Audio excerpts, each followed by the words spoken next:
Um feliz sábado. Que privilégio estar aqui com vocês hoje, nesta manhã, para podermos falar um pouquinho mais sobre a palavra de Deus.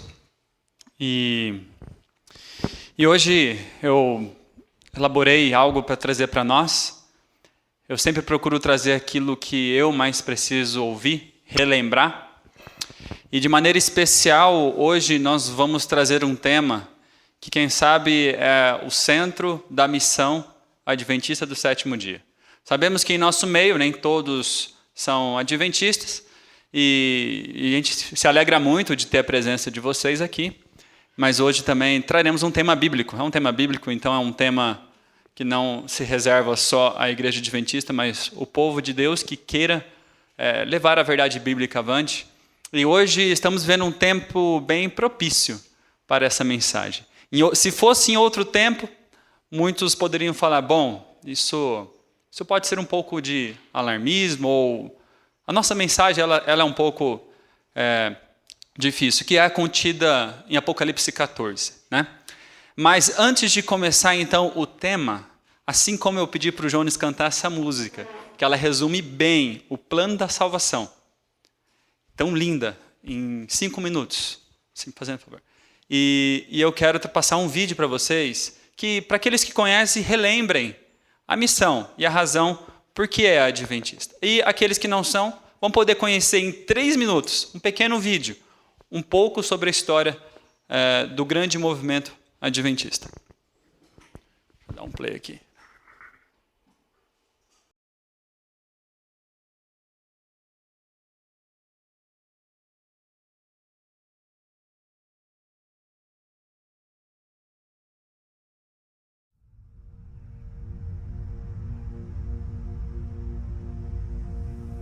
After Jesus returned to heaven, his disciples remained with the awesome task of taking the gospel to the whole world. Filled with the Holy Spirit, these men and women proclaimed the message they had received with boldness and power, reaching out to all corners of the then known world. But it was not without great opposition, first from the Jews, then from the Roman state. Many Christians were faithful to the point of death, suffering torture and humiliation from cheering onlookers at the Circus Maximus and Colosseum in Rome and throughout the empire. However, the blood of the martyrs only paved the way for the further spread of the gospel. After years of persecution by the Roman emperors, one of them, Constantine, professed conversion to Christianity in 312 AD. Now Christianity became popular, but it resulted in many pagan practices and symbols entering the church, particularly in Rome. The Bishop of Rome assumed more and more power and authority and began to oppose and oppress all who recognized Jesus alone as the head of the church and who accepted the Bible alone as the supreme authority. To escape this increasing persecution, God's true people withdrew to the wilderness areas of Europe. In northern Italy, the Waldenses took refuge in the mountains. While many were slain, the light continued to shine in the darkness. God was still in control, and he began to raise up men like Wycliffe, Huss, Tyndale, Luther, Calvin and Zwingli to stand for his truth. They stood for the Bible alone, faith alone and Christ alone. In 1798, in fulfillment of Bible prophecy in the book of Daniel, the religious and political supremacy of the Roman Church was temporarily reduced when General Berthier removed Pope Pius VI from his throne. Consequently, in the decades that followed, there arose a great awakening of interest in the prophecies of Daniel, and many were convinced Jesus was soon to return. In the United States, the Baptist preacher William Miller was joined by hundreds of other preachers in their expectation of the return of Jesus in 1844. However, when Christ did not return in 1844, further Bible study led a small group to discover that Christ's ministry in the heavenly sanctuary was an explanation for their great disappointment. They discovered that the Bible taught that the seventh day was the Sabbath that Jesus had set aside for his people. Slowly they came to understand that their mission was to preach the 3 angels' messages of Revelation 14. Their goal as Seventh-day Adventists was to preach with power the everlasting gospel and to prepare the world for Christ's return. More than 160 years have now passed. Years that have brought 2 world wars, numerous military campaigns, financial depressions, the rise of atheism and secularism, as well as a booming world population, with natural disasters increasing in frequency and intensity. Today, the Church's mission and message is more relevant and urgent than ever in its history. Jesus is coming soon, and the world must be warned. Prepare to meet your God.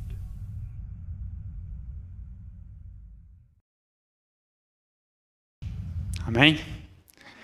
Prepare-se para encontrar com Cristo, irmãos. Essa é a nossa missão. Preparar um povo para estar em pé e anunciar o breve retorno de Jesus.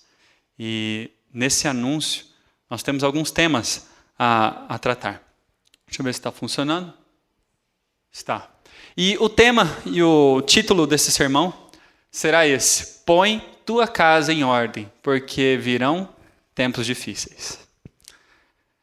Antes de começar, eu vou me ajoelhar. Aqueles que quiserem me acompanhar de joelhos, aqueles que não puderem ou não quiserem, só estarmos em reverência.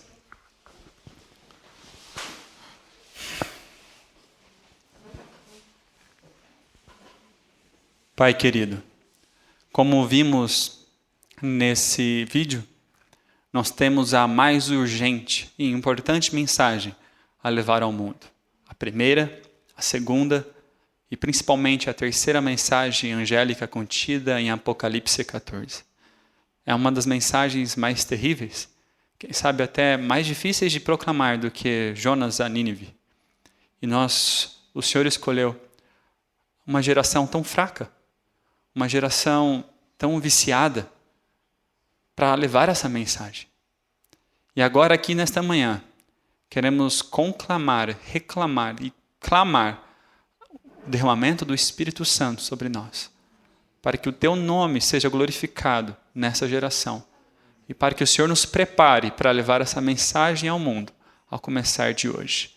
Por isso, Pai, não deixa que o sono, não deixe que o cansaço, não deixe que coisa alguma nos atrapalhe de receber aquilo que o Senhor deseja nos dar hoje.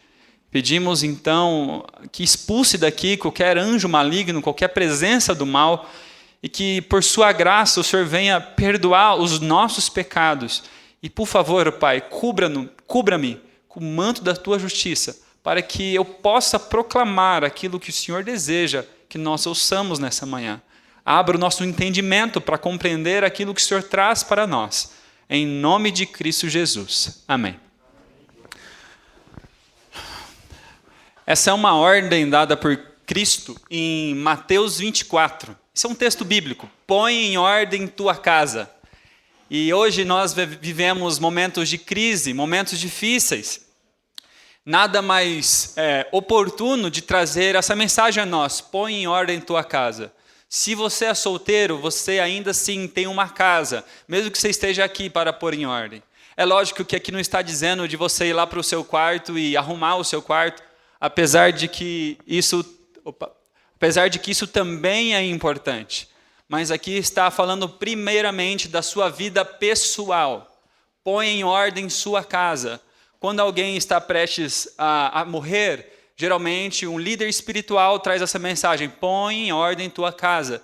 Mas para nós, em vida também, há essa mensagem hoje, nesta manhã, para pormos em ordem a nossa casa. Eu quero que vocês imaginem, e eu não estou dizendo que não possa ser isso. Inclusive, parte da mensagem já foi dada pelo pastor Atwood, aqui na Escola Sabatina, nem todos estavam, mas vamos ampliar um pouco mais aquilo que quero dizer. Mas imagine que agora, aqueles que não conhecem, Apocalipse 13 fala de um período que o mundo inteiro será proibido de comprar e vender, a menos que obedeça às leis que o Estado irá impor. Isso é bíblico, está lá, a gente vai ler um pouquinho mais sobre isso na frente, mas os adventistas do sétimo dia, como buscam estudar as profecias, conhecem muito bem e sabem do que eu estou falando. Então aqui vai um recado para nós. Imagine que agora seja esse momento, que justamente essa crise que estamos vendo aí trouxesse esse acontecimento. Eu quero perguntar a você, quero perguntar a cada um aqui, você estaria preparado? Estaria a sua casa em ordem? A sua vida com Deus estaria preparada? Como foi sua semana? Como foi sua rotina espiritual? Quais foram os hábitos? Caíste em algum vício? Estamos vivendo momentos solenes e eu louvo a Deus porque ainda podemos tirar lições de um momento tão difícil e tão ruim quanto esse. Estamos aqui em paz, certo? Mas eu recebi a notícia, um vídeo de um amigo que estava lá em Campo Grande, fazendo compra no mercado. E o mercado já estava cheio. E aí atrás ele ouviu um casal conversando: não, amor, não temos mais dinheiro, tudo que temos é só isso. E aí ele puxou o assunto com essa pessoa e aí depois perguntou diretamente e perguntou: o que vocês vieram fazer aqui? Compra? Né? Sim, né? Viemos fazer compra para guardar, né, nessa crise. E quanto vocês têm? R$31. Eles vendiam espetinho na frente de uma escola. E eles não têm mais como, porque a escola está fechada. E eles iam ali fazer a sua última compra antes de acabar o dinheiro. E depois, só Deus sabe. Quantas pessoas estão nessa situação? Mas o mais importante, como está a nossa vida espiritual, irmãos? Deus está dando uma chance para nós, espero que seja. Pode ser que não seja, a gente não sabe. A gente não sabe se Deus já levantou deles ao redor do mundo para levar essa mensagem. Por isso, a mensagem hoje pela manhã é para nós. É justamente para nós, para mim, para começar. Mas vamos falar de coisas difíceis, vamos falar da realidade que acontece no mundo, vamos falar de algumas coisas muito importantes que podem nos deixar com medo e também um pouco aflitos. Mas nunca uma mensagem difícil vem sem uma esperança. Aqui está uma imagem que ilustra o momento quando o anjo do Senhor iria passar ali pelo Egito e matar a todos os primogênitos. E aqueles que tivessem com o sangue ali na porta, nos umbrais da porta, o anjo não faria nada àquela casa. E o povo de Deus foi alertado. Inclusive, muitos egípcios foram salvos porque creram nessa recomendação. E nada aconteceu com aqueles que se prepararam, aqueles que seguiram estritamente a ordem do Senhor. E não é diferente hoje. Deus tem ordens e recomendações estritas nesse dia, para esse momento que estamos vivendo. Uma delas, eu confesso que eu tinha um pouco de medo de falar sobre ela, mas agora nesse momento acho que essa barreira acaba porque esse momento ele faz a gente entender que esse é o melhor, né? A vida no campo, por exemplo. Imagine se agora a gente não pode comprar ou vender e temos algo plantado.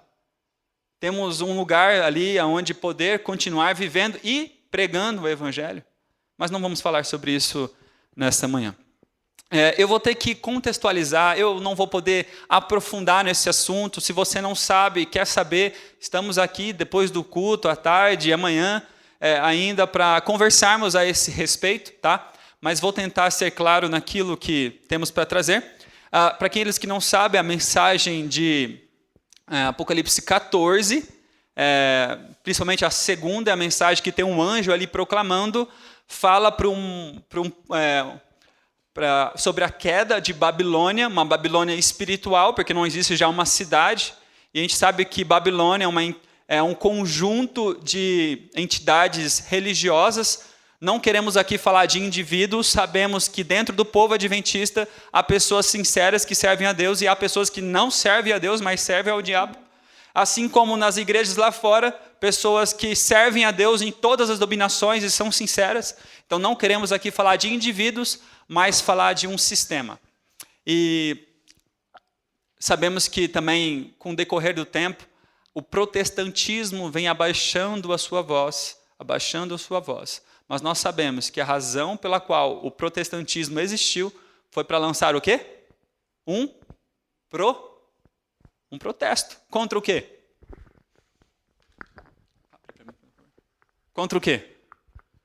Contra as heresias que um sistema religioso trazia às pessoas. A salvação era pela graça, e então foi colocado o quê? Uma salvação pelas obras também, como parte dela. As orações eram feitas a Cristo pelos méritos de Cristo, e então foi substituído pelo quê? Oração pelos santos e a Maria. Certo? Não sou eu que estou dizendo, isso é real, e é claro. O batismo era por imersão, então se tornou por aspersão. A Bíblia, na Idade Média, foi o quê? Proibida. E vamos ver um pouquinho mais dessas coisas. Mas para isso, a Bíblia já sabia de tudo isso. Deus colocou isso na Bíblia, certo? E Ele deixou isso bem claro para nós. E a gente vê que uma terceira fase de Roma, eu peguei esse slide, parte deles do Jefferson Araújo, ele cede isso, me cedeu, então está bem feitinho, então eu quis pegar ele. E eu quero que vocês abram a Bíblia em Daniel 7, está escrito aqui, mas é muito importante que vocês abram a Bíblia também. Eu vou abrir aqui a minha também, Daniel 7. Aqui fala, o anjo ali mostra para Daniel uma visão de animais. Esses animais representam países, grandes nações que dominariam o mundo, começando por Babilônia, depois viria a Medo-Pérsia, depois viria a Grécia e depois viria a Roma. A Bíblia preveu isso centenas de anos antes de acontecer. E ali a gente vê agora um poder que sairia. Ali Daniel vê uma visão onde teria esse quarto animal, ele era terrível e espantoso, e na sua cabeça ali tinha 10 chifres, e desses 10 chifres, entre eles sairia um pequeno. Esse chifre pequeno, se a gente for analisar e comparar com Apocalipse 13 e outras partes, a gente vê que a mesma entidade ali contida em Apocalipse também é contida as mesmas características ali em Daniel 7, a gente vai ver um pouco disso para descobrir quem é este poder. Os protestantes, por exemplo, Martinho Lutero já reconhecia quem era esse poder. A Igreja Católica Apostólica Romana. O sistema papal. Ok? Não é contra uma igreja, irmãos. Existem pessoas fiéis em todas as entidades. Mas aqui estamos falando de um sistema religioso que fez abominações contra a palavra de Deus, e Deus levantou reformadores para desmistificar essas mentiras, e também nós, adventistas do sétimo dia, acreditamos que Deus nos levantou a pregar contra essas falsidades, não contra indivíduos, não contra pessoas, mas contra as falsidades bíblicas. E aqui a gente tem em Daniel 7, verso 8, assim: estando eu a observar os chifres, não vou ter tempo para explicar, mas chifres significa, a Bíblia mesmo fala, poder, tá? Um reino, um poder. Eis que entre eles subiu outro pequeno, diante do qual os 3 primeiros chifres foram arrancados. E eis que neste chifre havia olhos como de homem, e uma boca que falava com insolência. Então a gente vê um poder que surge no meio de 10 poderes. A gente sabe que depois de Roma vieram 10 tribos bárbaras, representando esses 10 chifres que a gente vê, 10 poderes. A Bíblia é clara quanto a isso, o próprio anjo explica essa situação. Mas a gente vê que entre ali as tribos bárbaras, que hoje é a moderna Europa, surgiu um chifre pequeno.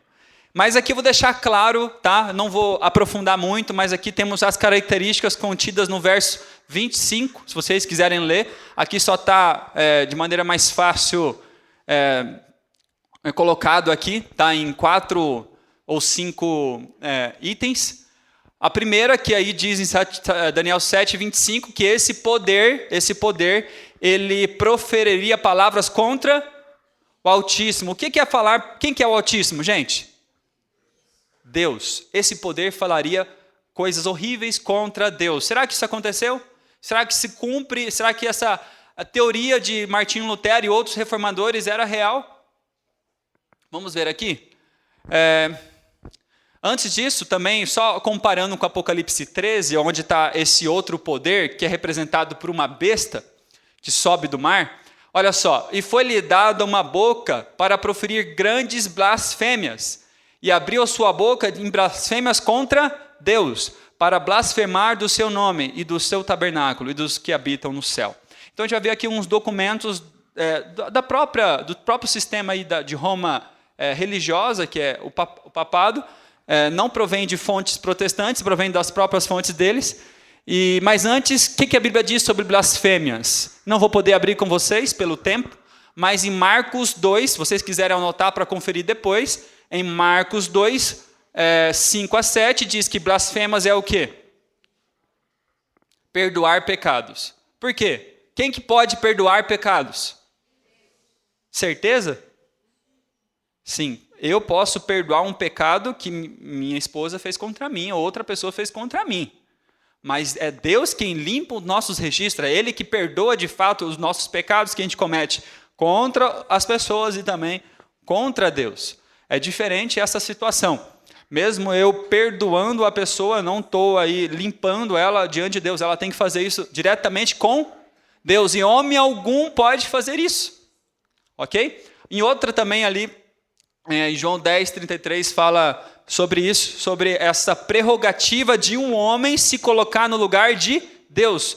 Ali o povo judeu viu que Jesus ele tinha autoridade de perdoar pecados, ele perdoava. Ele foi curar lá um doente e ele falou, não, os seus pecados estão perdoados. E aí o povo judeu falou, que isso? Só Deus pode perdoar pecados, isso é uma blasfêmia. E depois ele também se coloca ali como se fosse Deus. Jesus era Deus ou não? Sim, ele podia fazer isso. Mas como os judeus não reconheciam como Deus, eles falaram, isso aí é blasfêmia. Então vamos ver se esse poder era blasfemo ou não. Vocês vão me ajudar, tá? Olha aqui, isso aqui foi escrito por Afonso de Ligório. São documentos deles mesmos, são pessoas católicas que falaram, ok? Então vamos ver aqui. O sacerdote ocupa o lugar do próprio Salvador, pois ao dizer, ego te absolvo, ou eu te absolvo, absolve do pecado.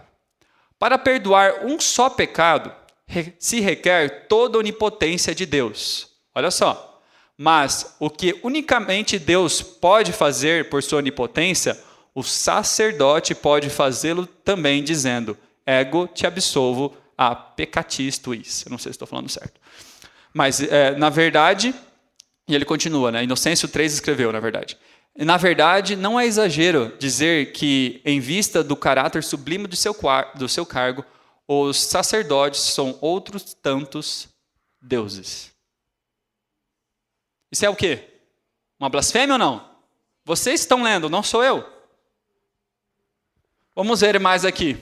Então, aqui as pessoas falam, não, mas isso aqui é antigo, né? Então vamos ver algo novo. Papa oferece absolvição a mulheres que fizeram aborto. Simplesmente assim. E a Bíblia fala o quê? O que precede ao arrependimento, ao pecado? Já falei, né? O que precede ao perdão? O arrependimento, uma mudança de vida. Mas aqui não é necessário isso. É só um ato de falar e ele pode perdoar pecados. Aqui fala, né? Está bem escuro aqui, eu vou ler para vocês. Indulgências fazem parte do Jubileu da Misericórdia, convocado pelo Papa Francisco. Perdão poderá ser obtido em várias igrejas no mundo, inclusive para mulheres que já morreram. Então, pessoas que já morreram poderiam receber o perdão. Como assim? A pessoa que morreu já não tem. A Bíblia fala em Eclesiastes que o morto não sabe de nada. Quando morre, já acabou o seu tempo. Agora, o que ele já fez está feito, e o que não fez, não tem como fazer mais. E aqui é dito que aqueles que já morreram poderiam ser perdoados por ele. O Papa Francisco vai conceder... Isso está na Veja, tá? Ó. O Papa Francisco vai conceder indulgência, ou perdão, né, pelo Twitter. Se vocês não acham que isso é blasfêmia, eu não sei mais o que seria, né? Existem certos pecados que o sacerdote não pode perdoar, é só o Papa. Mas ele concedeu esse poder a 7 padres do Ceará poderão perdoar pecados reservados ao Vaticano. Então ele concede essa autoridade de perdoar também aos outros. E olha só, isso aqui o Papa Pius V disse: o Papa e Deus são a mesma coisa. Então ele tem todo o poder no céu e na terra. São palavras minhas? São deles mesmos. Isso aqui é o próprio Papa falando. igual a Deus, de novo. Agora, o Papa Leão VIII. Quem quiser fonte depois, só perguntar para mim, tá? Que eu mostro, a gente posso passar. Ocupamos sobre a terra o lugar do Deus Todo-Poderoso. Então vimos que esse poder, de fato, aqui se cumpre essa primeira característica, ok? Então o chifre pequeno, pelo menos nessas características, e aquele poder ali de Apocalipse se refere realmente ao sistema papal. A segunda característica é magoará os santos do Altíssimo. O que vocês acham que é isso? O que lhe parece? Alguém que magoa os santos do Altíssimo. Não é ficar chateado, né, gente? Poxa, deixei chateado os santos, o povo de Deus. Com certeza não é só isso, né? Olha aqui que fala em Apocalipse 13, verso 7. E lhe foi permitido fazer guerra aos santos e vencê-los. E deu-lhe poder sobre toda tribo, língua e nação. Então esse poder, essa entidade teria poder sobre toda a terra. Seria um poder sobre toda a terra. E ele venceria os santos do Altíssimo. E o que aconteceu? A gente sabe que aqueles que procuravam fazer a vontade de Deus, falaram, não, eu não quero o perdão dos pecados por você, ou eu quero somente ler a Bíblia. O que acontecia com eles? Eram mortos. Eu comecei a ler um livro que eu não recomendo para ninguém por um motivo. Chama-se o Livro dos Mártires. Eu comecei a ler aquilo e eu não consegui continuar. Eu fiquei realmente, começou a gerar um misto de sentimento dentro de mim, de indignação tão grande. Porque ali ele conta com detalhes como aconteciam e quantas pessoas morreram. Por isso, na Idade Média, pelo um poder religioso, que se dizia religioso. Então, por exemplo, ali tinha só vou contar um exemplo, tinha ali um grupo, uma aldeia, e tinha ali governadores, né, desses lugares, e aí vinha a ordem de cima do Papa, olha, eu quero que aquele lugar lá que não está fazendo a missa vá fazer. Você acha que todo mundo deve ser obrigado a fazer missa? Aqueles que querem fazer são livres para fazer, mas obrigar outro a fazer, e eles eram obrigados. E eles falariam não, então eles mandavam ali um exército e exterminavam com aquelas pessoas. Muitas cidades inteiras, aldeias inteiras, eram obrigadas a sair no frio, na neve, para as montanhas. Tem uma situação onde ali os valdenses foram obrigados a fugir por uma situação dessa, e eles se esconderam ali numa caverna, e aí chegou ali os homens da Inquisição, tamparam a frente da caverna, e havia um buraco no fundo, e lançaram ali chamas para dentro dessa caverna, e centenas de valdenses, crianças, mulheres, homens, morreram ali queimados ou intoxicados por essa situação. Crianças de colo eram tiradas de suas mães, separadas e mortos na frente delas. Coisas horríveis, marido, esposas eram violentados de todos os tipos que você imaginar na frente de sua família. Isso em nome da religião. E agora, será que nós vamos ser covardes de ficar quietos em base a tanta atrocidade? Aonde, esses tempos atrás, o próprio Papa Francisco falou, nós pedimos perdão aos luteranos pelo que fizemos no passado. Mas será que eles estão arrependidos? O que a Bíblia diz a respeito? Porque parece, sinceramente, parece que mudou tudo, parece que não é a mesma igreja. Mas o que a Bíblia diz a respeito? Vamos ver isso também. Então nós vemos que um dos grandes homens, teve vários ali, aquele vídeo trouxe vários homens, mas Martinho Lutero foi um grande homem que lutou contra todas essas heresias do papado, e ele, inclusive, era de dentro da igreja. Né? Ele era um monge.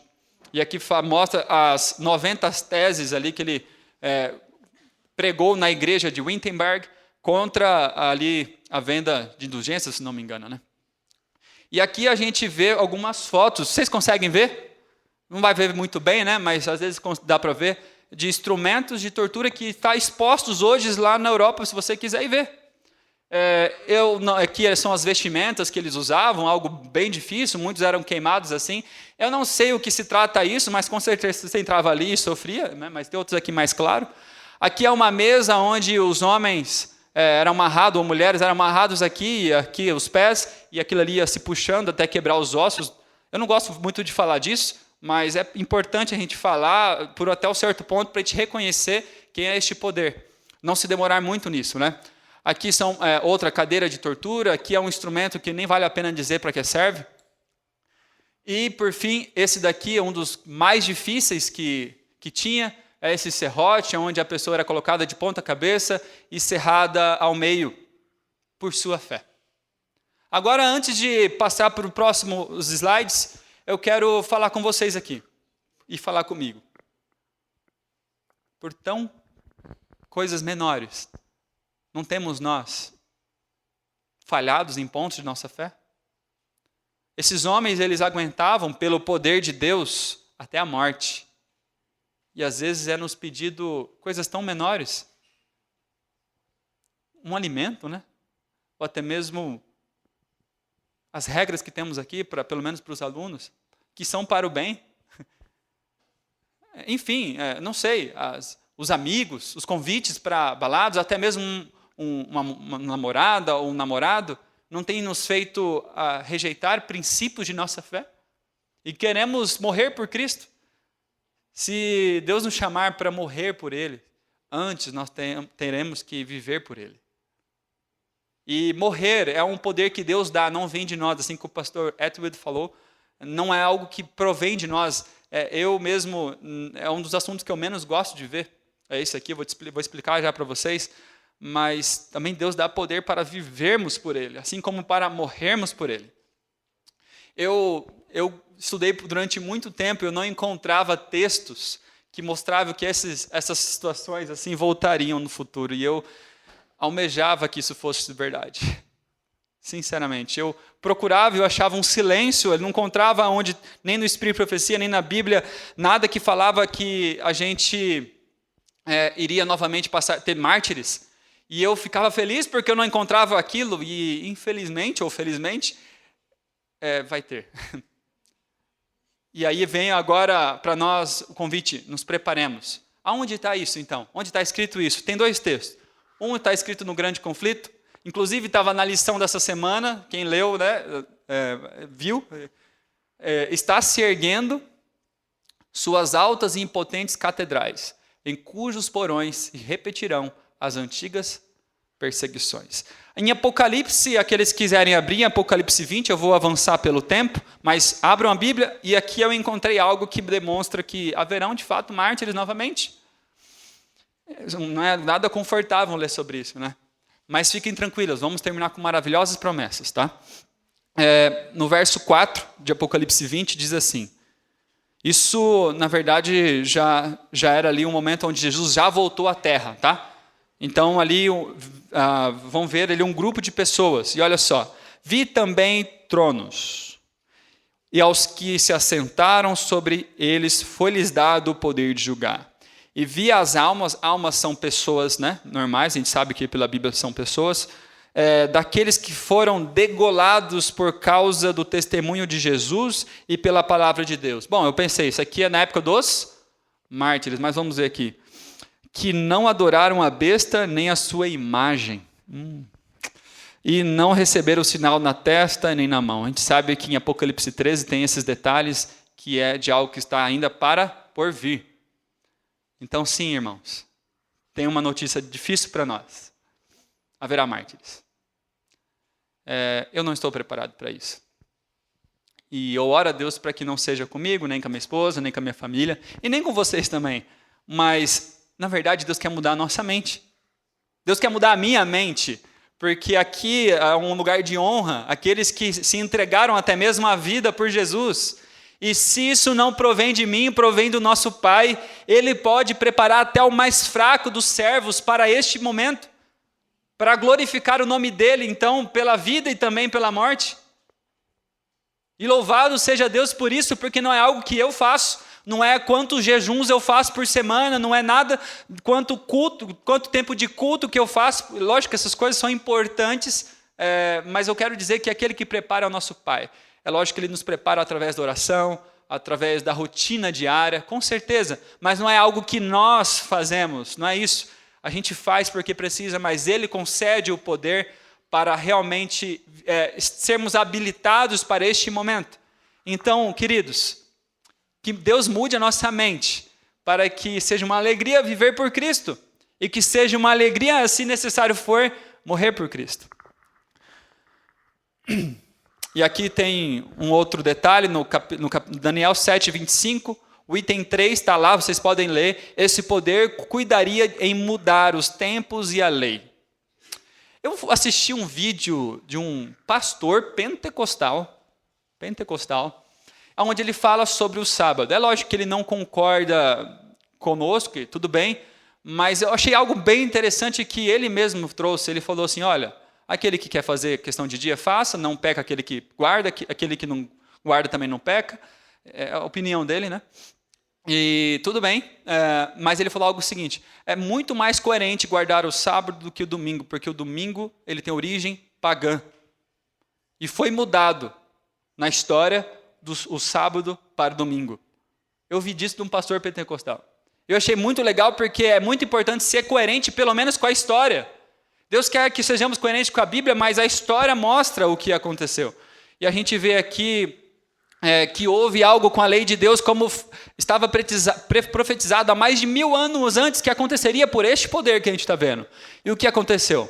A exclusão do segundo mandamento, proibição do culto a divindades através de imagens, a mudança do quarto mandamento para o domingo, a divisão do 10º mandamento em 2. Houve uma alteração na lei de Deus. Isso, se você pegar qualquer Bíblia, até mesmo a católica, se você ler em Êxodo 20, está ali a lei de Deus. E depois, no final, vocês vão ver a lei segundo o catecismo está alterada. Mas será que eles mesmos reconhecem isso? Será? O que vocês acham? Olha só, está no Catecismo da Doutrina Católica para Conversos, de Peter, não sei ler esse nome, edição de 1957. Qual é o dia de repouso? Perguntas e respostas, né? O sábado é o dia de repouso. Por que nós observamos o domingo em lugar do sábado? Nós observamos o domingo no lugar do sábado, porque a Igreja Católica transferiu a solenidade do sábado para o domingo. Eles mesmos dizem isso. Então, aqueles que guardam o domingo estão guardando, na verdade, uma instituição de homens, certo? Não sou eu que estou dizendo. E olha aqui, quando foi o decreto dominical que houve uma mudança. Quando foi essa mudança? Foi através de Constantino. Aqueles que quiserem saber mais, lá na frente tem o livro História do Sábado, que mostra documentos ali de pessoas da época que viram essa situação acontecendo, que não eram, nem existia a igreja adventista, e mostram realmente essa alteração acontecendo. E aqui está, em livros históricos, no ano de 321, uma ordem. Devem os magistrados e as pessoas residentes nas cidades repousar de todas as suas oficinas e ser fechadas no venerável dia do sol. Era um venerável dia do sol. Quero que vocês ajudem-me no inglês aí. É dia do sol, certo? Como que é no inglês o domingo? Sunday, certo? O que é sun? Sol. E day? Dia do sol. Até mesmo não se perdeu isso na língua inglesa, certo? No alemão também não? Só no domingo que é. Domingo, não é o nome. Aqui tem a última característica, e essa característica eu não vou poder me prender a ela, mas inclusive em Daniel e também Apocalipse mostra que esse poder duraria um tempo específico. Isso me encanta, porque Deus é tão preciso até mesmo em datas.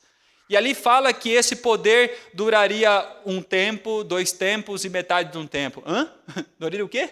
Um tempo, mais 2 tempos e metade de outro tempo. Quanto tempos dá isso?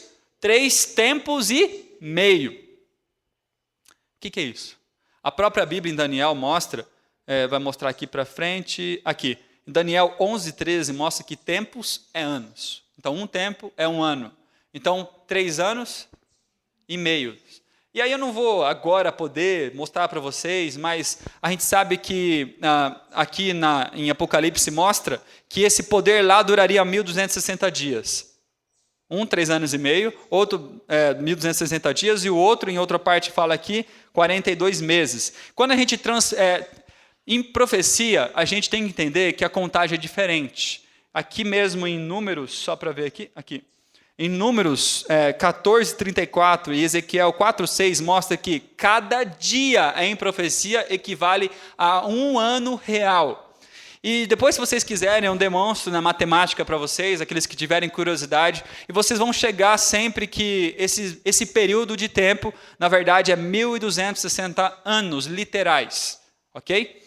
E aqui a gente vê que em 538, com o decreto de Justiniano, foi declarado que a igreja, o sistema papal, teria tanto o poder religioso no mundo e também o político. Começou em 538.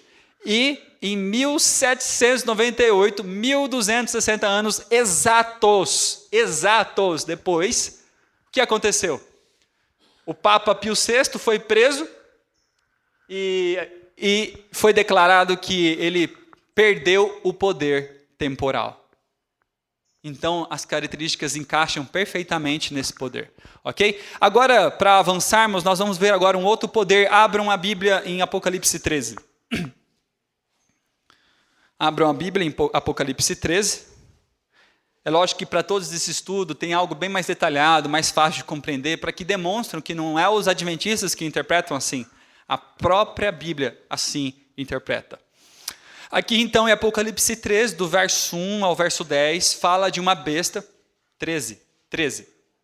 Apocalipse 13. Falam desta besta que a gente falou até agora, que é uma besta que sobe do mar. Mar em profecia, está em Apocalipse mesmo, significa multidão, povos, nações.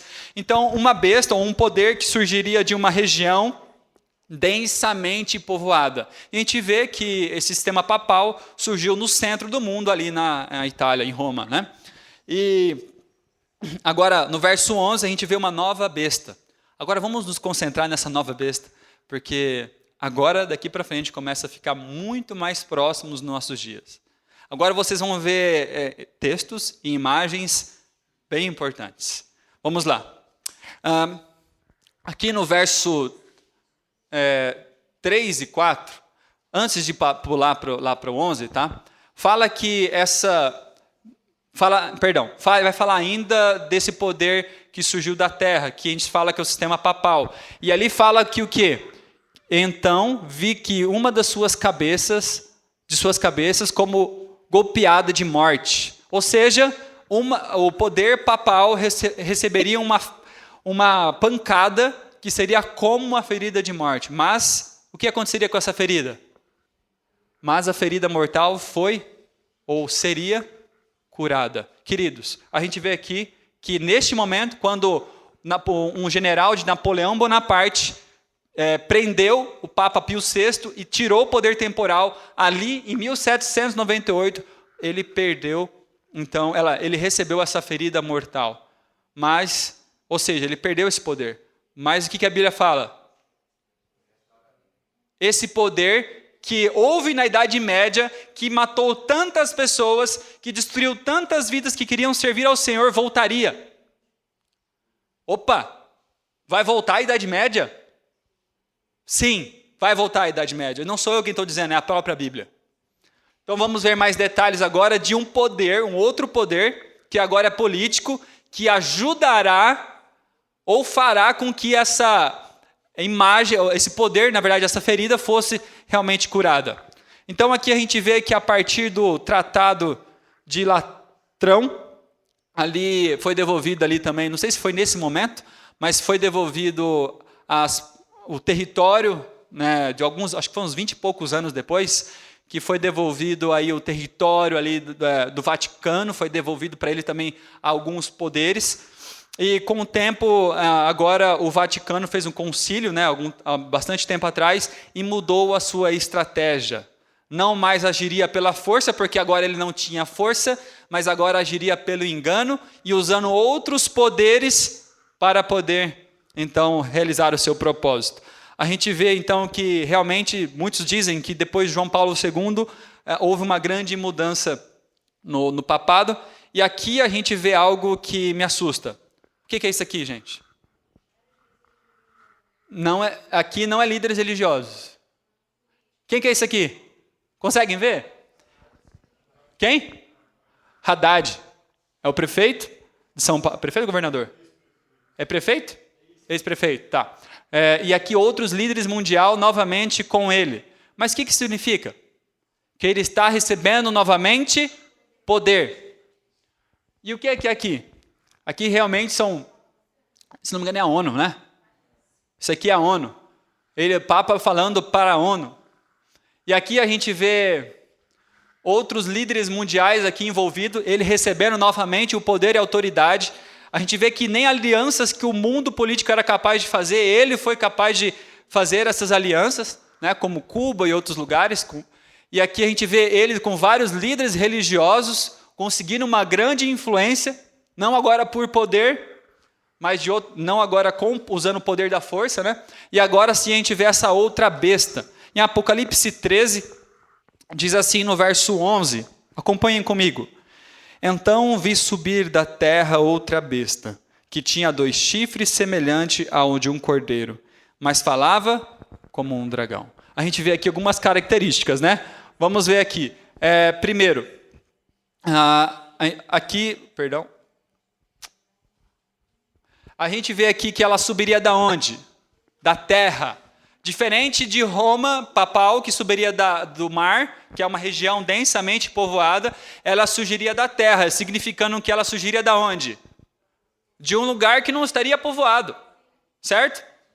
E também a gente vê que tinha 2 chifres e falava como semelhante a de um cordeiro, ou seja, esse cordeiro é um animal bom ou ruim? Então esses 2 chifres são o quê? Bom ou ruim? São bons. E agora que mais falava como o dragão. Opa, esse poder é bom ou ruim? Ele parece bom, mas no fundo ele é ruim. Tá?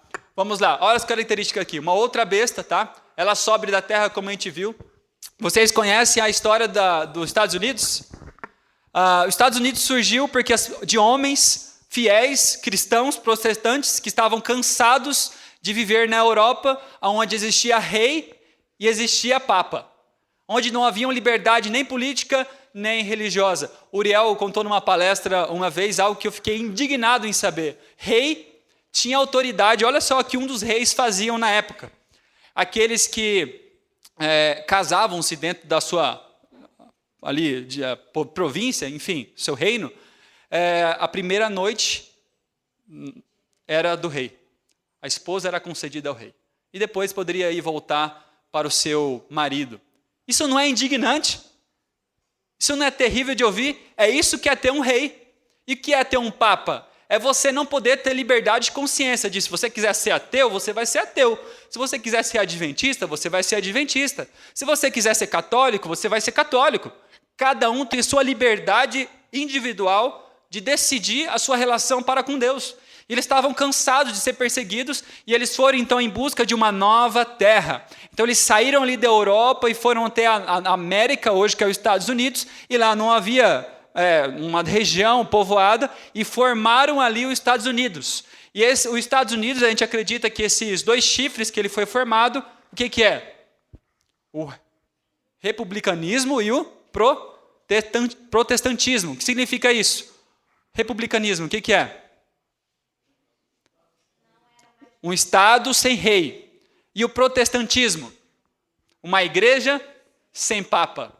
E é por isso, meus queridos, ali foi fundada uma constituição na base desses princípios que são de cordeiro, que é bom, que é divino. E essa nação prosperou. E hoje o mundo goza de liberdade por causa disso. Porque muitos países começaram então a copiar a Constituição americana. E ali a gente vê que hoje é a maior potência. Mas, infelizmente, essa maior potência fala como o dragão. Eu não vou ter tempo de falar muito sobre isso, porque já está esgotando o meu tempo. Mas a gente vê aqui, no decorrer do capítulo, tá? Nos versos, leiam depois, que vai ser os Estados Unidos, que a gente vê que essa segunda besta é os Estados Unidos, ela vai dar autoridade à primeira besta. A primeira besta, que é o papado, não tem autoridade suficiente. Então, os Estados Unidos vai induzir essa autoridade, vai fazer uma imagem à besta, que a gente sabe, os adventistas, a gente pode demonstrar isso, sabe que é a instituição do dia obrigatório de guarda, como o domingo e não o sábado, e a imagem falará que é isso. Serão penalizados aqueles que não guardarem esse dia, com proibições de comprar e vender, um pouco parecido, não tanto com o que a gente está vendo agora, lógico, mas você vê que já podemos ver que o Estado ele tem controle. Tem ou não tem? Minha prima mandou uma foto que lá em Florianópolis, as polícias estão na rua proibindo aqueles que estão com o comércio aberto. A gente vê que o Estado tem controle. Eu vi uma notícia, devido ao decreto do presidente, e lá na Argentina, a polícia poderá prender aqueles que desrespeitarem as regras. Tudo bem, é para coisa boa, tá ok. A gente tem divisões de pensamento, ok, mas sabemos que temos que respeitar as autoridades, mas chegará um tempo que isso será imposto de uma forma onde aqueles que seguirem estarão indo contra a sua consciência. E esse poder vai ajudar na adoração à primeira besta e vai fazer com que toda a terra siga, então, a besta. Vamos ver se isso está acontecendo. Olha que incrível, até as suas sedes ali são parecidas, né? Vaticano e aqui os Estados Unidos. A gente vê aqui que Ronald, esse presidente Ronald, é isso, e com João Paulo II, aqui começando então a união novamente. Gente, vocês imaginam? Se os pioneiros, os peregrinos que vieram para fundar essa nação, vissem essa cena, eles fugiram de uma situação dessa na Europa. E agora, dentro dos Estados Unidos, estava acontecendo isso. Mas se parasse por aí, meus queridos, mas não parou por aí. Acho que, se não me engano, essa aqui é a The New York Times. Ela mostrou aqui uma aliança santa, falando sobre o Papa e o presidente dos Estados Unidos. Uma aliança santa. Bem estranho, né? E aqui a gente vê o Papa João Paulo II no seu caixão, e aqui uma sequência de presidentes, né? O George W. Bush, pai, filho, e esse eu esqueci, Clinton, né? Então a gente vê aqui a aproximação novamente desses dois poderes. Mas se parasse por aí, ainda não seria cumprimento de profecia, seria apenas uma aproximação. Mas quando a gente vê essa imagem, aonde que é isso? Congresso o quê? Americano. O que acontece lá? Onde faz as leis do país. O que é isso aqui? O Papa falando no Congresso americano, dando uma palestra ali. Aquele poder que, na verdade, perseguiu os cristãos, agora está falando onde é feito as leis americanas. A gente sabe que esse decreto começará por onde? Pelos Estados Unidos. E a gente vê aqui também, ele falando em outros lugares, não sei onde é isso, a gente vê uma aproximação agora de líderes protestantes. Isso para mim é uma vergonha. É lógico que a gente tem que amar todos os irmãos, e adventistas, não adventistas, ok, mas a aproximação isso não faz sentido, porque houve um protesto contra as heresias de Roma. Roma não mudou, então o protesto não acabou, certo? Mas a gente vê aqui pastores, líderes evangélicos influentes no mundo inteiro, fazendo novamente essa aproximação, voltando para a mãe espiritual, ok? É triste de ver. Inclusive, quando fala de Babilônia, fala que Babilônia induziu ali suas filhas a tomarem do vinho da prostituição. O que quer dizer isso? Que esse sistema religioso confuso, composto de mãe e filhas, parecido com o que a gente vê, se unirão no vinho, que significa doutrinas pagãs, né? Também. Então a gente vê essa aproximação desses líderes religiosos no mundo inteiro, isso acontecendo. E olha, eu gosto muito dos valores da direita, tá? Eu acho muito bons alguns deles, mas eu quero mostrar para vocês o que um governo de direita falou. Donald Trump. I want to give power back to the church. O que significa isso? Eu quero devolver o poder a quem? Por que Roma papal se tornou tão opressiva? Porque foi dado através de Constantino, e ali decorrer em diante, começou a ser dado à igreja poder. Quando você une o Estado e a igreja, vira desgraça. E aqui está falando novamente, diante dos nossos olhos, que o quê? Que o poder vai ser dado à igreja. Gente, é lógico, a igreja é uma bênção muitas vezes. Mas quando o poder político é dado à igreja, isso vira em opressão. Obrigar a seguir dogmas que eles mesmos impõem. E olha só, o que é isso aqui? Bolsonaro, eu vi esse vídeo, ele mesmo falando, não tem essa historinha de Estado laico, é Estado o quê? Cristão. Eu prefiro viver num regime de pessoas assim, religiosas ali, né, ok, sem aquelas loucuras que a gente vê que tinha nos antigos regimes de presidentes, mas isso me dá medo. Porque a gente sabe que quando a igreja e o Estado se unem, vira a Idade Média, e agora um dos grandes presidentes, o maior do mundo e o nosso presidente, falando em unir novamente o Estado. A gente vê ali, eu não vou poder falar agora, mas várias tentativas para tirar leis que impediam essa união. Já tentaram alguma vez lá nos Estados Unidos e não conseguiram. E aqui tem alguns textos. Aqueles que não leram esse livro, leiam, por favor, O Grande Conflito. Principalmente na sua parte final, nos últimos capítulos, vai estar narrando justamente, detalhe por detalhe, o que está acontecendo e o que vai acontecer. Por que a gente sabe disso? Ellen White falou sobre essas coisas e ela falou isso numa época que não existia essa união. Não existia essa união entre as igrejas e não existia essa aproximação tão forte como a gente vê hoje dos Estados Unidos com o Vaticano. E olha só, vê se não é atual, isso aqui foi escrito, eu acho lá em torno de 1900, ok? Quando as principais igrejas dos Estados Unidos, ligando-se em pontos de doutrina que lhes são comuns, influenciarem o Estado para que imponha seus decretos e lhe apoie as instituições, a América do Norte protestante terá então formado a imagem da hierarquia romana, e a aplicação de penas civis aos dissidentes será o resultado inevitável. Isso está acontecendo diante de nossos olhos. Outra coisa aqui. Quando o protestantismo estender os braços através do abismo, na época era o quê? Abismo. Não existia aproximação.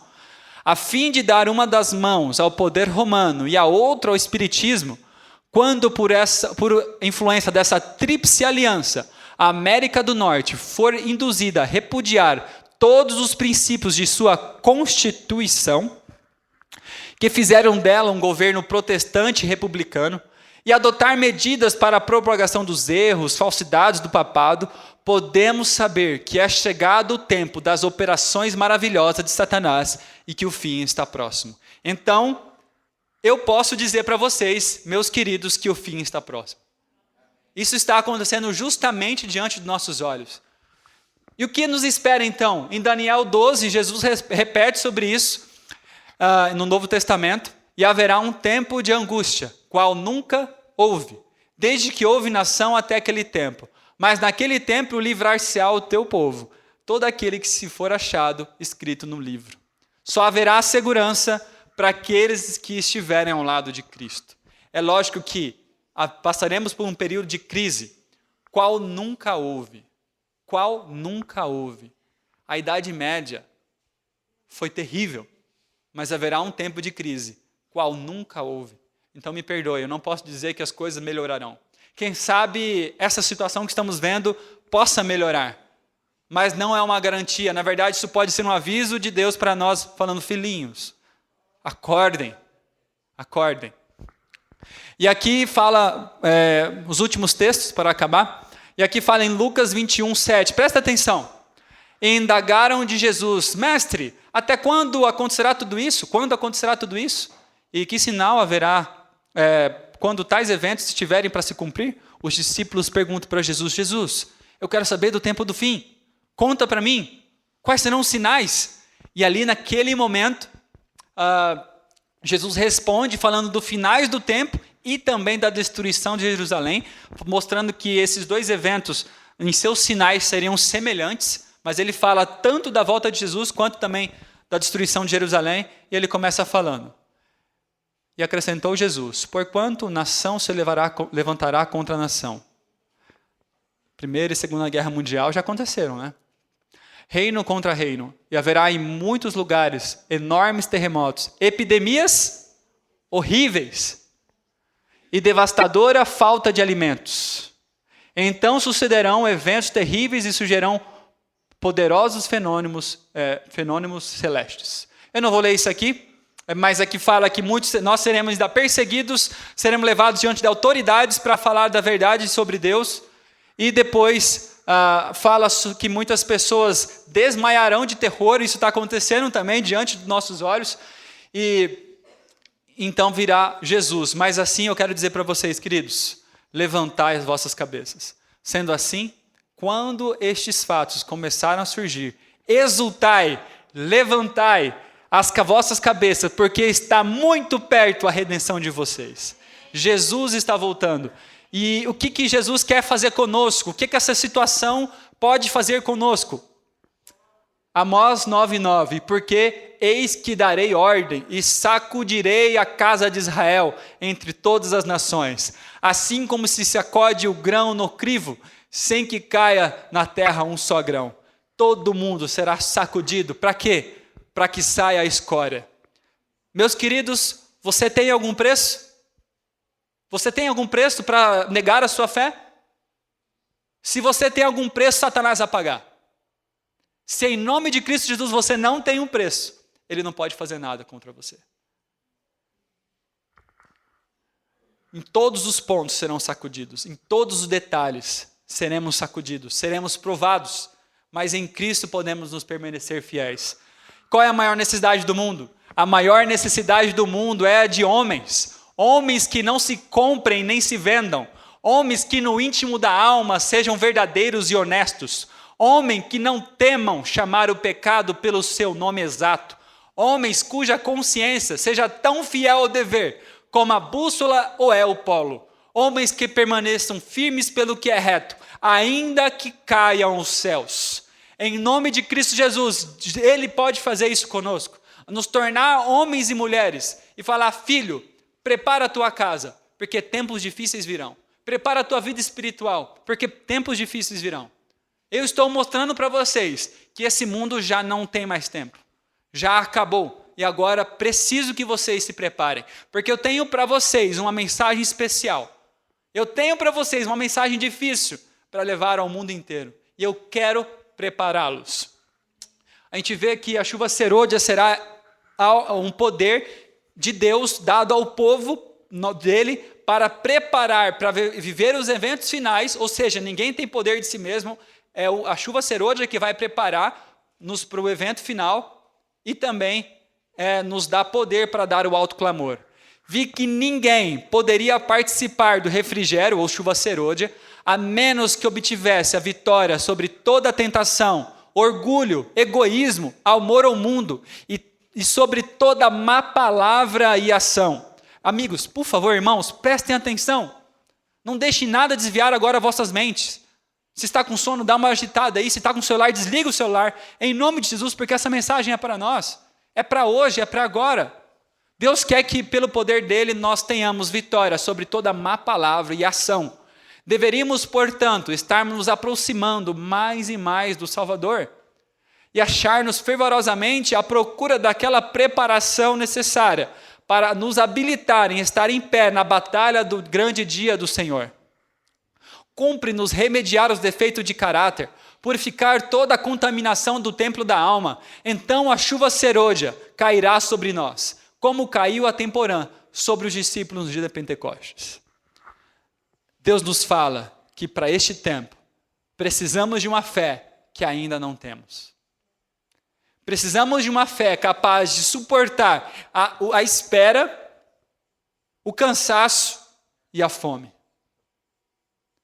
Precisamos de algo que ainda não temos. Aqui, em Apocalipse 7, mostra uma visão ali de João, de 4 anjos que estavam ali segurando os ventos da terra. E ventos em profecia são esses acontecimentos políticos no mundo inteiro, os religiosos também. E eles estão segurando para que não permitam que isso aconteça. Até quando? Até que os servos de Deus sejam selados na fronte, ou seja, até que os servos de Deus estejam preparados. Ellen White teve uma visão sobre esta visão. E eu creio que isso pode já ter se cumprido em torno de 1900. Mas oremos para que isso seja agora. Sabe por quê? Sabe o que diz essa visão? Vocês acham que esse acontecimento demonstra que os ventos estão sendo soltos ou não? Claramente. E ela vê, isso está na Bíblia, vocês podem ler, mas ela vê que os anjos estavam ali prestes a soltar os ventos quando Jesus ele olha na terra e vê que os seus filhos não estão preparados, não estão selados. Ele olha para nós hoje e vê que a gente não está preparado. E com muita misericórdia, ele olha para o Pai e fala: Pai, Meu sangue, Pai, meu sangue, eu morri por eles. E naquele momento, depois desse clamor de Jesus, um anjo saiu velozmente da presença do Pai e foi até esses anjos que estão contendo o vento e fala: segurai, segurai, segurai mais um pouco até que os servos de Deus sejam selados. Nós temos que orar para que esse momento seja agora. Que isso tudo que a gente esteja vendo não seja ainda o prenúncio das coisas que estão por vir. Para que tenhamos mais tempo para nos preparar, para levar essa mensagem que temos há tanto tempo negligenciado. Para que falamos do amor de Jesus para as pessoas, para que os nossos negócios não sejam mais negócios egoístas, mas que sejam negócios para a honra e glória de Deus, que salvem almas, não importa onde seja. Para que tenhamos mais ânimos aqui neste lugar tão precioso e aproveitemos as bênçãos que aqui são oferecidas para todos que estão aqui, os aprendizados que aqui nós tivemos. Meus queridos, eu oro para que esse momento seja agora, mas que de fato esses anjos sejam segurados, porque não estamos prontos. Mas quero acabar com o Salmo 91.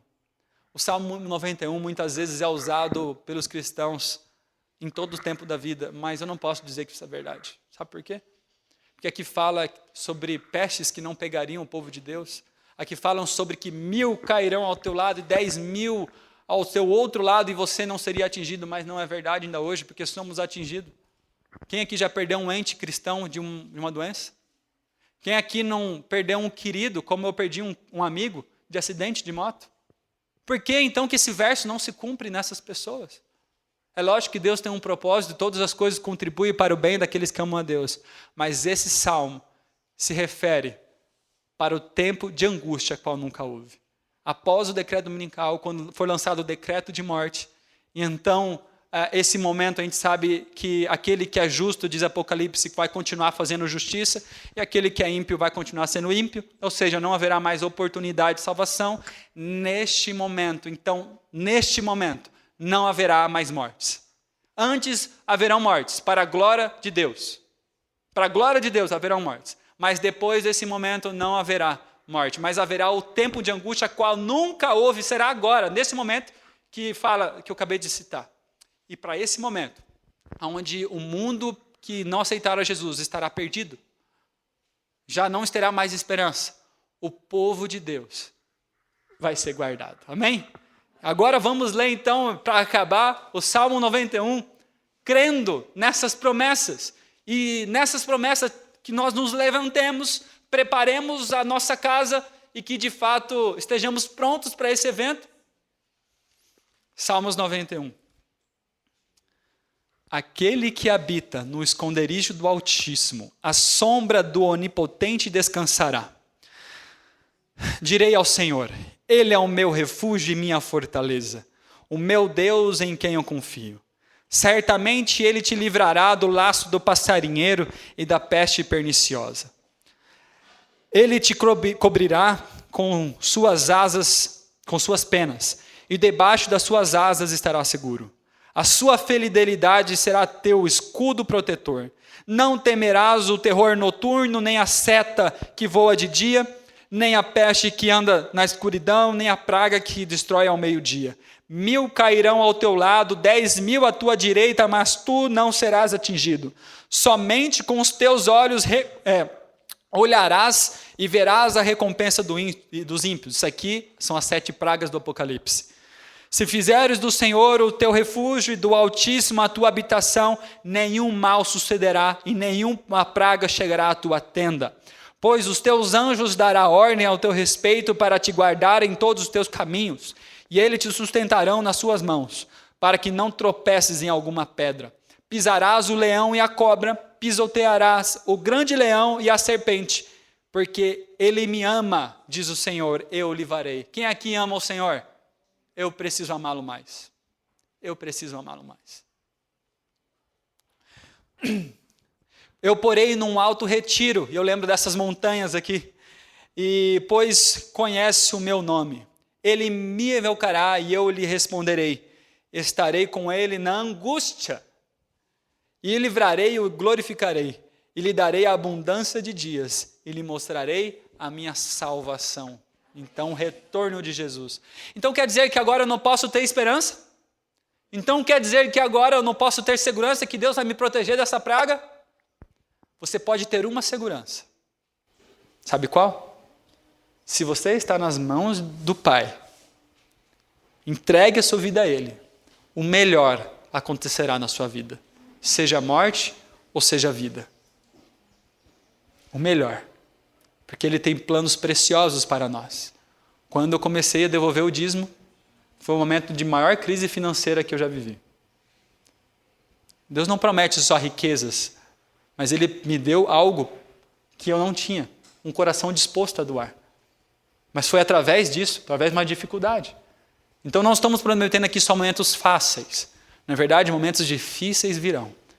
Mas, ainda que eu ande pelo vale da sombra da morte, não temerei mal algum, porque Ele está conosco.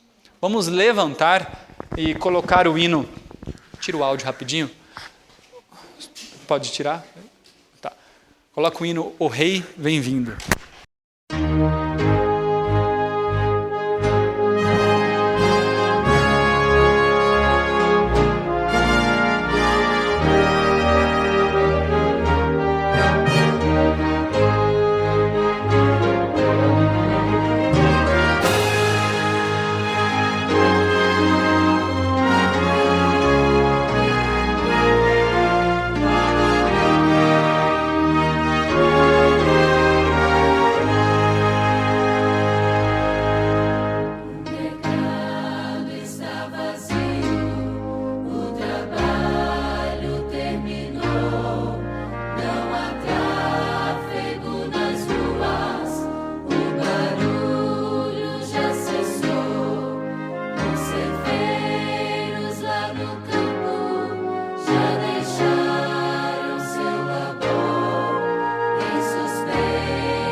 Queridos, vamos nos colocar de joelho para falar com o nosso Deus.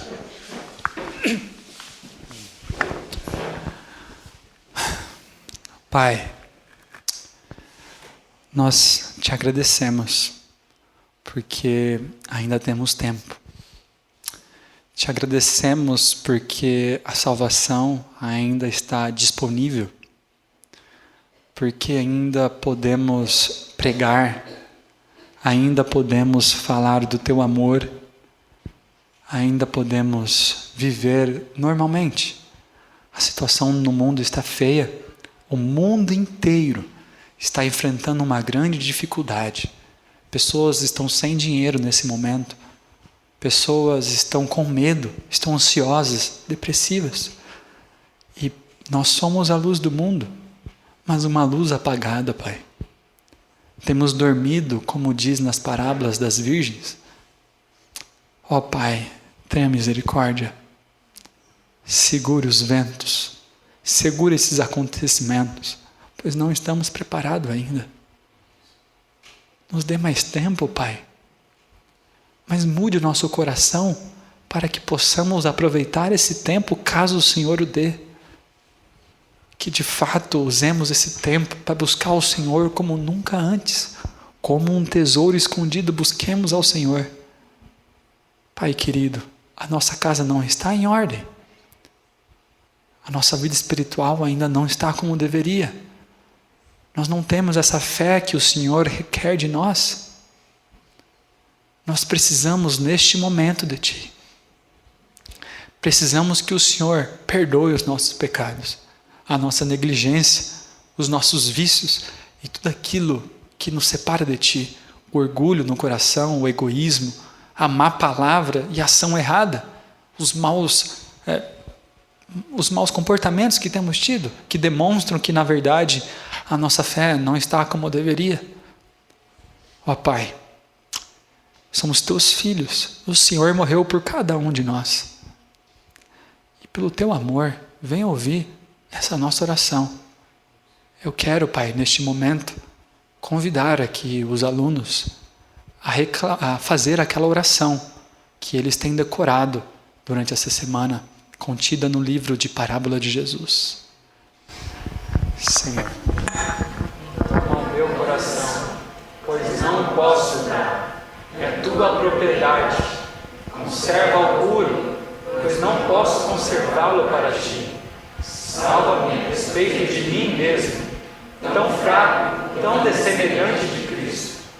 Molda-me, forma-me e eleva-me a uma atmosfera pura e santa, onde a corrida corrente do teu amor possa fluir por nossa alma. Ó Pai, atende essa oração em nome de Jesus. Amém.